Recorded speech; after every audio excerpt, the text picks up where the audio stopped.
Hello guys, ఈరోజు మన work వచ్చేసి ఫ్లోర్ వాషింగ్ అనమాట. చూసారు ఎంత డర్టీగా ఉందో. ఇక మొదలెడదాం. ఈ మిషన్ గురించి ఆల్రెడీ ముందు వీడియోలో చాలా మంది కామెంట్ పెట్టారు. ఇది మనకు ఆఫ్లైన్లోనే ఆన్లైన్లో కూడా దొరుకుతుంది. రాజమండ్రిలో తీసుకున్నాం మేమైతేని.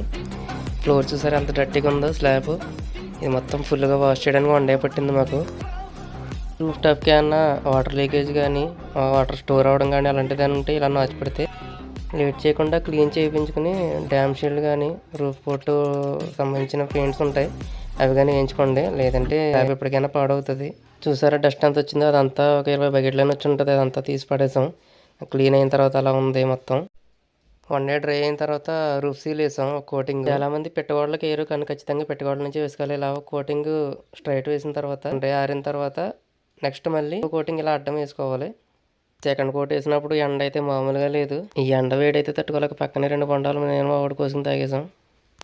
ఇలా దొంగతనాలు చేయడానికి సిగ్గులేదా? దొంగతనం కాదు, తస్కరించుట. అదే 2 బొండాలు తస్కరించాం.